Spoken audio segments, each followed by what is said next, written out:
वो श्री बुद्धि सेन शर्मा जी के बारे में, इस किताब के बारे में अपने विचार रखें। आदरणीय श्री अली अहमद फातमी साहब।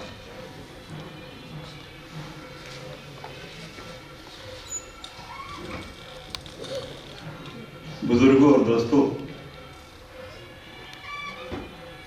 हमारे चाहने वाले बहुत हैं नाम का ये मजमूआ हमारे सामने है, और उस बहुत में एक मैं भी हूँ। शर्मा जी के चाहने वालों में बड़ा लंबा साथ रहा है शर्मा जी से। जब मैं विद्यार्थी था तभी से शर्मा जी को गोष्ठियों में देखता था, फिर प्रगतिशील लेखक संघ से जुड़ा तो वो हमारी गोष्ठियों में आया करते थे बराबर, लेकिन सबसे ज़्यादा नज़दीकी उस वक्त हुई यश भाई जब मोहम्मद अली काज़मी एडवोकेट कानपुर से इलाहाबाद आए, और वो थे तो एडवोकेट लेकिन वो भी बहुत अदब का बड़ा गहरा शौक़ और ज़ौक़ रखते थे। पंडित जी से हम सब की बड़ी दोस्ती, बड़ी पूरी एक टीम बन गई थी हम लोगों की, जो हम लोग बैठा करते थे, बहसें करते थे। और चूंकि वो पत्रकार भी थे तो इसलिए उनसे सोशल और जनरल मौजू पर भी बहुत सारी बातें होती रहती थी, और बड़ी नपी तुली जची सधी हुई वो अपनी एक राय रखते थे, और उस राय के पीछे एक पूरी लॉजिक होती थी जिसकी बुनियाद पर वो बहस करते थे। तो ऐसा आदमी जब शायरी करेगा तो एक लॉजिकल पोइट्री हमारे सामने आएगी, सिर्फ हवा हवाई नहीं। शायरी करना आसान है। फिराक साहब कहा करते थे, यश साहब, शायरी करना जितना आसान है, रूह है शायरी पैदा करना उतना ही मुश्किल हुआ। देखिए ना, शहर में आप चले जाइए, प्रोज राइटर आपको कम मिलेंगे, पोइट्स बहुत मिल जाएंगे, लेकिन वही है कि चूंकि शायरी करना आसान है लिहाजा पोइट्स की, शायरों की तादाद ज़्यादा है, लेकिन वो सादगी के साथ उसमें आत्मा पैदा कर देना ये किसी मामूली शायर का काम नहीं। इस मानों में मैं बुद्धि सेन शर्मा को मीर तकी मीर स्कूल के ट्रेडिशन का शायर मानता हूँ, जो सादगी से, गालिब का नहीं। गालिब को पढ़ते थे, समझते सब कुछ थे, लेकिन मीर के हाँ, क्योंकि मेरा अपना भी मानना है कि मुश्किल शेर कहना आसान होता है, लेकिन आसान शेर कहना मुश्किल हुआ। जिसमें उलझावे हैं, अगर आपका जहन साफ नहीं है तो वो उलझावे अपने आप शेर में आ जाएंगे। सादगी से शेर कहना और उसमें एक मानी पैदा करना, ये एक बड़ा मुश्किल काम हुआ करता है। शर्मा जी को ये हुनर आ गया। मुझे हैरत होती थी उस वक्त की शर्मा जी उर्दू गज़ल से कैसे और किस कदर मानूस हो गए थे वो। मैं इनको पूरे तौर पर हिंदी का शायर नहीं मानता। आपने बहुत अच्छा लफ्ज़ इस्तेमाल किया कि हिंदुस्तानी वो शायर थे, हिंदुस्तानी ज़बान के, लेकिन उर्दू का मिजाज, और उस पर हैरत ये होती थी कि वो उर्दू स्क्रिप्ट से भी वाकिफ नहीं, सिर्फ सुनने और सुनाने, जैसे नैयर अकील का तज़किरा यश ने किया, या और काज़मी साहब के हम लोग की जो बैठकें होती थी, मैंने इतनी मेहनत से गज़ल कहने वाला शायर कोई नहीं देखा। परफेक्शनिस्ट, बहुत सही लफ्ज़ कहा। एक एक शब्द पर इतना जोर देते थे और इतना उसको निखारते थे, संवारते थे, और सादगी से कहते थे। जोर देने का ये मतलब नहीं कि उसमें उलझावे पैदा, उलझावे तो जब पैदा होते हैं जब शायर या अदीब का कॉन्सेप्ट क्लियर नहीं होता, वो कुछ कहने के लिए सिर्फ कह देता है, उसे खुद ही नहीं मालूम कि क्या कह गया और क्या नहीं कह पाया।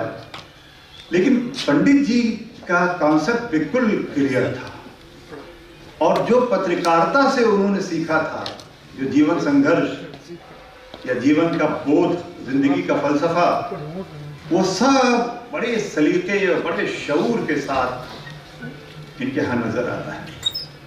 एक बार हम और पंडित जी प्रगतिशील लेखक संघ के एक कॉन्फ्रेंस में भोपाल गए, तो फैज़ के ऊपर सेमिनार था, भोपाल गए, تو पंडित जी के साथ सफ़र करना क्या लुत्फ आता था, क्या मज़े के आदमी थे भैया, ऐसे आत्मीयता से बोलते थे, फातमी भाई ऐसा नहीं है, अगर इसको ऐसा सोचा जाए तो क्या हर्ज है, एक नुक्ता कोई नया निकालते थे, वो बड़ी बात थी। मेरा अपना मानना यह है कि शायरी उस वक्त तक अच्छी नहीं हो सकती जब तक कि आपकी भाषा पे पकड़ नहीं।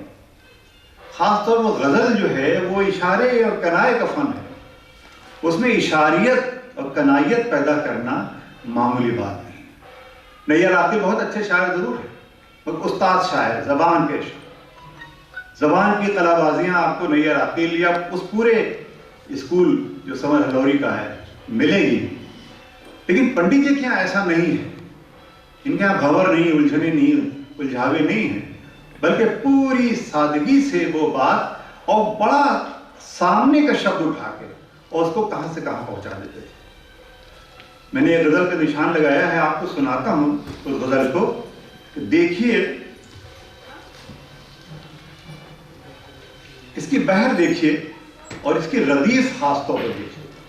बड़ी मुश्किल रदीफ उन्होंने चुनी और उसके बाद शायद इसीलिए वो सिर्फ 5 अच्छे शेर कह पाए, क्योंकि रदीफ बहुत मुश्किल। तू मेरा था तो थे याराने ही याराने तमाम। अब रदीफ तमाम लेकर आए, पूरी शायरी में तमाम। तू मेरा था तो थे याराने ही याराने तमाम, अब मुझे देखते ही लगते हैं झुल्लाने तमाम। अभी झुल्लाने का लफ्ज गजल में लाना क्या चिपका कर दी, झुल्लाने तमाम। जो उर्दू गजल इतनी नाजुक चीज है कि अगर उसमें कोई भी बोझल शब्द आप ले आए तो वो मिसरा पिट जाएगा, शेर पिट जाएगा। लेकिन पंडित जी का यही कमाल था कि नगीने की तरह फिट करते थे वो। जिंदगी हक में तेरे लड़ते रहे हम तन्हा, जिंदगी हक में तेरे लड़ते रहे हम तन्हा, इस हकीकत से तो तराशे गए अफसाने तमाम। इस हकीकत से, अब हकीकत और अफसाने ये दो विरोधाभास और एक ही शेर में ये दोनों लफ्ज लाना और उसमें एक मानी पैदा करना। क्या मानी पैदा करना? ऐसा नहीं कि सिर्फ विरोधाभास भाषा की ही कारीगरी है, वही उसी का चक्रव्यूह है, ऐसा नहीं। मानी कि जिंदगी हक में तेरे लड़ते रहे हम तन्हा, इस हकीकत से तराशे गए अफसाने तमाम। और ये शेर देखिए, हम कि प्यासे गए उस बज़्म से प्यासे आए, हम कि प्यासे अब आए गए, देखिए कितना सजाया खूबसूरती से। हम कि प्यासे गए उस बज़्म से प्यासे आए, अपनी उस प्यास से पैदा किए मैं खाने तमाम। क्या अच्छा शेर, ये देखिए कितने। आपको कहीं कोई जो उर्दू नहीं भी जानता है या गजल से परिचित या मानूस नहीं है, वो भी इस शेर को बआसानी समझ ले। ये बड़ी खूबी होती है जो आसानी से हम शायर को हाथ नहीं आती। और इस शेर को देखिए, उसके एक शब्द को मैं खासतौर पर आप पर कि शम्म के जलते ही कुर्बानी का जज्बा लेकर नाचते गाते चले आते हैं परवाने तमाम। अब यहाँ शमा, मोमबत्ती को कहते हैं शमा उर्दू में, मोमबत्ती भी उर्दू के लफ्ज है, तो अक्सर लोग पूरा शमा इस्तेमाल कर जाते हैं, जबकि सही लफ्ज है शम्मा, हल्का सा ऐन दबा हुआ। अब आप और मगर ज़्यादातर लोग शमा शमा शमा इस्तेमाल कर जाते हैं। कभी मिसरा भारी पड़ जाता है, कभी मिसरा हल्का पड़ जाता है, क्योंकि उन्हें मालूम नहीं शम्मा हर रंग में जलती है सहर होने तक। तो इसको देखिए, शम्मा के जलते, शमा नहीं इस्तेमाल किया, शम्मा के जलते ही कुर्बानी का जज्बा लेकर नाचते गाते चले आते हैं परवाने तमाम। चमका करते हैं सदा रात के आकाश पे जो मेरी टूटी हुई तस्बीह के दाने हैं तमाम। क्या अच्छा शेर, मेरी टूटी हुई तस्बीह के चमका करते हैं सदा रात के आकाश पे जो मेरी टूटी हुई तस्बीह के दाने हैं तमाम। उन पे जिन फूलों की बरसात हुआ करती थी, सुनिएगा ये शेर, उन पे जिन फूलों की बरसात हुआ करती थी, दौर बदला तो वही लग गए पथराने तमाम। पथराना का क्या खूबसूरत इस्तेमाल किया है। तो पंडित जी سر سے پیر تک شاعر تھے، اردو غزل کے شاعر تھے، بلکہ میں کہوں کہ خود اردو غزل تھے، تو اس میں مبالغہ نہیں ہوگا۔ اتنی محنت کرنے والا، ایک ایک شرط پر، عشق سلطان پوری کے ساتھ جب رہنے لگے تو گاہے بگاہے ہم کو فون کرتے تھے اور ایک ایک شبد پر بحث کرتے تھے، گفتگو کرتے تھے، شعر سناتے تھے۔ میں اپنی کچھ رائے دے دیتا تھا تو اس سے سہمت بھی ہوتے تھے اور اسہمت بھی ہوتے تھے۔